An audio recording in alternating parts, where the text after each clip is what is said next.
All right, founders, welcome back. Part 3, Jill has been with us this entire time, just sharing so much valuable information when it comes to marketing, and more specifically, how to create a marketing strategy.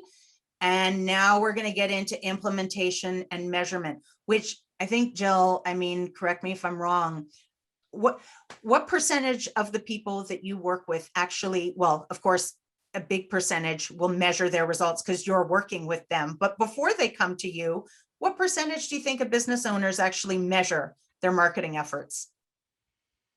Very few. and it's hard because there's different measures to marketing. And last time we talked about not expecting people to just say, I want what you have to sell, after you've said, here's what I have, and shoving it out into the universe. I think that there's lots of things to measure in between. But back to our first segment, lots of organizations will measure sales as their only criterion for marketing. And to me, profitability has to be measured somehow. And when I think about that, I think of not only the product or service, are you making money on that product or service that you're selling, but also how much did it cost you in all your resources, time, energy, and money to get to that point where you made the sale. And sometimes it's not worth it. And that's a hard thing to be able to recognize just from a sales number.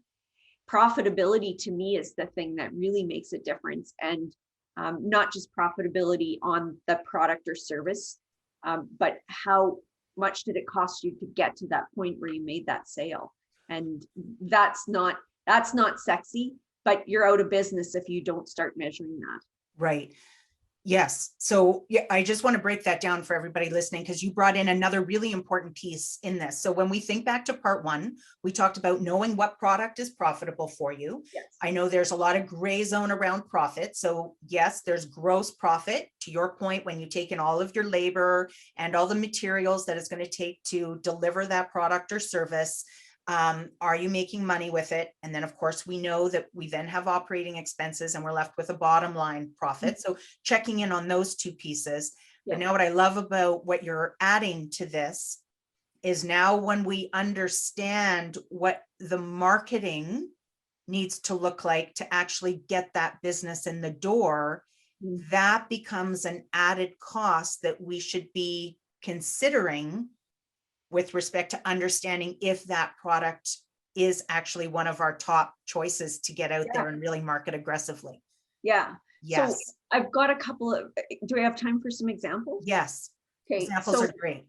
Okay. So one is during COVID lockdowns, I followed a greenhouse near outside of the city. And of course, when stores were shut down, there was no opportunity to go in and shop. And a greenhouse is very much about the experience of, after a long winter, we go into a greenhouse and there's color and there's smell and there's, you can touch the soil and touch the leaves. It's wonderful. It's very experiential. And this greenhouse invested time and energy into walking people around their greenhouse every week. And they would explain things and they would show people, this is the color. We use this plant in a hanging basket. This one's very hardy for drought tolerance because it's great at your cabin when it only gets so much water. And they explained all these things and they showed us the color. And as people who were locked in at home and had been through a long winter, we were just dying for that, right? And normally they might not have opened their doors so early, but they opened their doors virtually to their audience. And they invested that time and energy into it. And it didn't cost them a lot. And then they started numbering. Well, this basket's number 42, and this basket is number 43. And if you'd like either one of these, just call us and it'll be waiting outside and you can give us your credit card. Like they were making sales, but they took the time to do this promotion for their customers. and it got everybody excited, and they sold out. Like in a year when everybody else was, struggling to do business, this little greenhouse sold out of products very early in the season. And mind you, people were super excited to get outside and gardening, but still it was phenomenal. They invested that time, but what they did was it didn't cost them a lot to do that promotion. And so their profit margin on those sales was really high, when it might not have been otherwise, right? Because they have to get the salespeople, and they have to do the advertising, they have to get people in the door, and they used a opportunity to connect with people and share their inventory and get people excited, and it didn't cost them a lot. Another example in a B2B situation is I've seen lots of businesses hire a salesperson because they say, well, our customers, they respond when somebody's out there selling. And hiring a person is a lot of money, and it takes time for that person to get up to speed. And so the return on that investment has to be very, very high. That person has to be a top-notch salesperson. They have to know their stuff, and finding those people is really difficult. But what I've seen other businesses do is say, okay, well, we know that sales people are important in part of this, but there are other parts that we can do virtually, or we can start sending video demonstrations, or we can do an infographic. We can do a trade show where we talk to a lot of people at once. So they're finding ways to reach lots of people with specialized information that a salesperson might deliver, but they're doing it early on when people are maybe not 100% sold on the idea of change, or they don't see some urgency in that getting that product or service into their business. And so they're taking that expensive salesperson out of that mix early on, and then the salesperson just comes in when it's important to ask for that business. So looking at marketing tactics that are really inexpensive but impactful for the customer, because it's giving the customer what they want, just in a different way. Very interesting. Yeah, that's a strategy that I hadn't even thought of before. So super smart. One of the things that I'm curious about what you've said, when we look at marketing tactics, when we started off this segment, we were talking about measurement. We were talking about, to your point, you said most people just measure their marketing strategy based on sales at the end of the day. And then you're bringing up a really important point about all the tactics that we use throughout that process, right? It's not the silver bullet. It's I have to find language for it, but it's all the steps that we take before we actually make that final ask. Have you seen, or have you witnessed, or have you built a matrix or a rubric that allows people to kind of measure every step of the way so that they understand where that process might be breaking down? There's a couple of things at play here. One of them is, to answer your question, it's very different for every business. Okay. When I'm driving from town A to town B, and I know that I'm hungry and I know they need gas, I just stop and buy the gas at the first gas station I see. And that process isn't that long because it's urgent. If I don't fill up with gas, I'm I'm stranded at the side of the road. So some businesses like that have a very short cycle. So I can look at it and say, that high sign that I put on the highway is working because I'm getting lots of people coming in.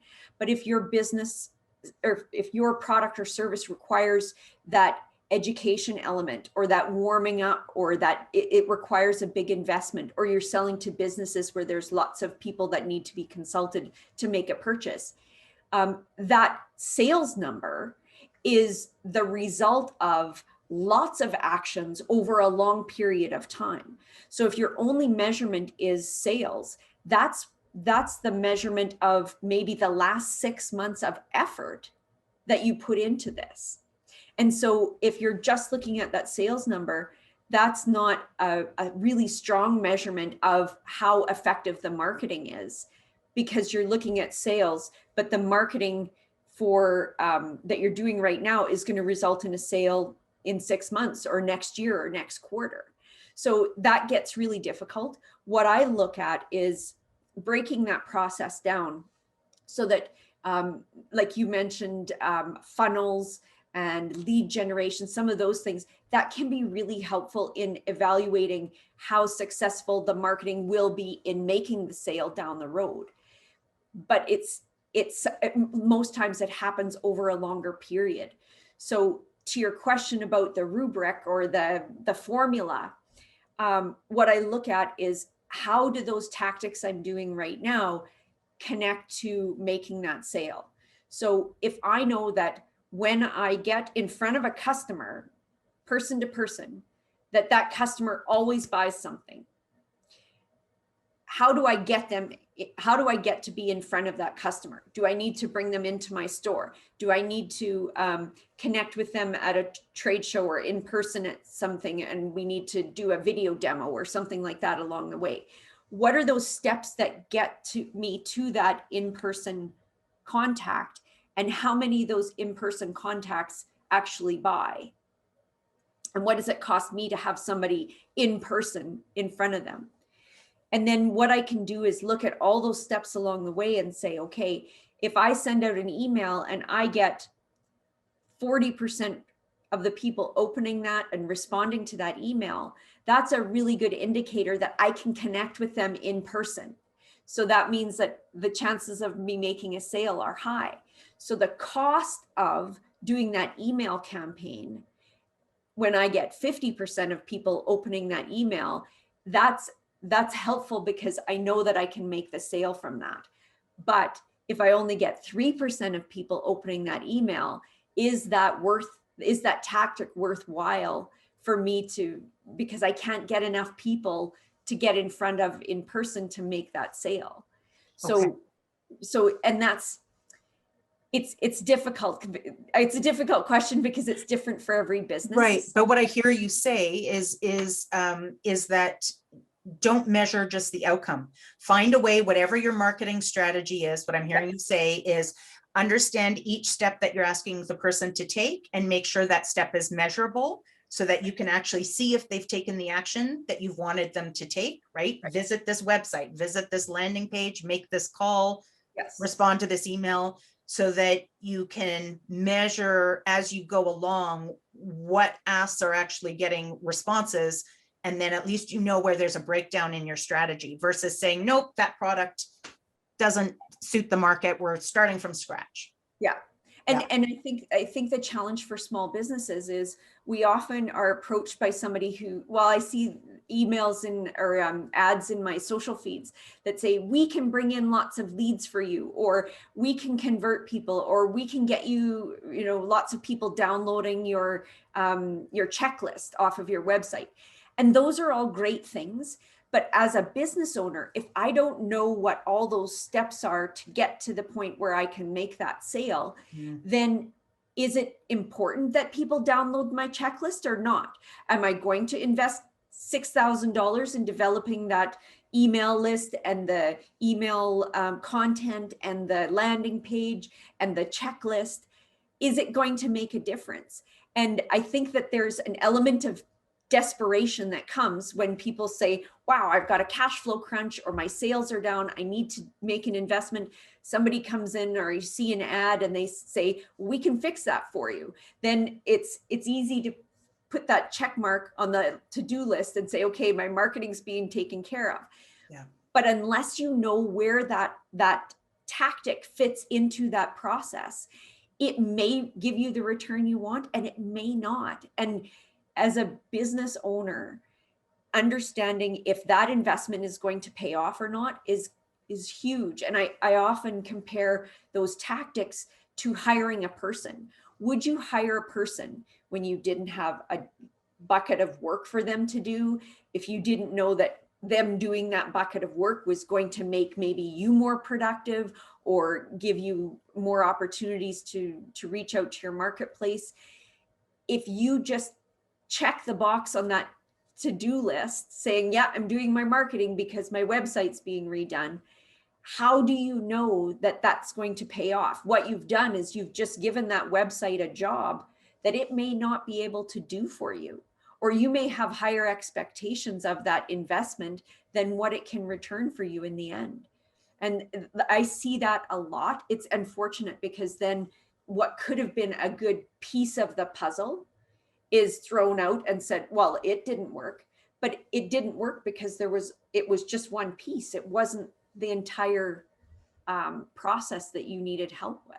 So important. So yeah, know that end result and understand each part of the process, right? And where you're asking the customer to go, make sure that you're leading them to that next stage. It makes me think right away, my head jumps to social media, where a lot of people are measuring their success by number of likes or number of shares. But as a business owner, that isn't getting money in the door, right? So to your point, that's one small piece. And now how do we move into the next piece and get them to buy? So just in closing this segment, I am curious. So let's say we've got our marketing strategy now down. We understand the steps and the tactics that we're going to take. We're making sure every step and tactic is measurable, and we're actually measuring. Make it a priority to measure. Yeah. Now, let's say it's not working according to plan, and we know what portion isn't working. And maybe this is a tough question because maybe, again, it depends with every business. But at what point do you recommend we modify? Is it like 3 months? Is it 6 months? Can we be too reactive too quickly? We can definitely be too slow on reacting. And so I'm sorry I threw that out there. As I'm hearing myself ask the question, I'm like, oh yeah, that's a highly variable. It is, but I think that the more that we pay attention to those measurements, the faster we can see things falling off. Like some people will say, well, you have to advertise in this specific medium for so long before you'll see results. And that might be true, but we can still see what's happening coming out of that. We can still measure that response. And is it trending in the right way? And then even if say it's something like an ad that you click through to a website or landing page and you fill out a form, if that's the tactic and you're waiting for this ad campaign to generate some leads through this lead form, what's coming out? How are you getting people to that? Are you building a community to support that online?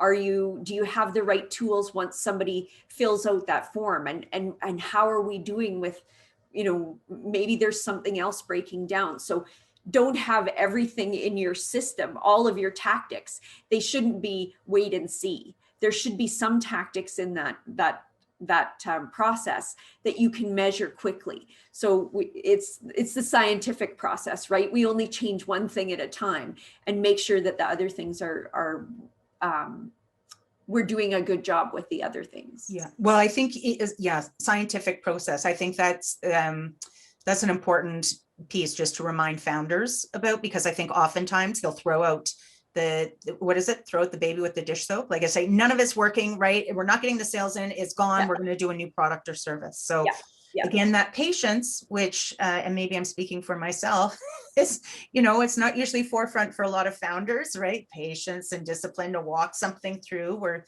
the butterfly chaser. So I think that's a really important point to hammer home. Well, and I think the question should be not, is my tactic working? It's, is my strategy working?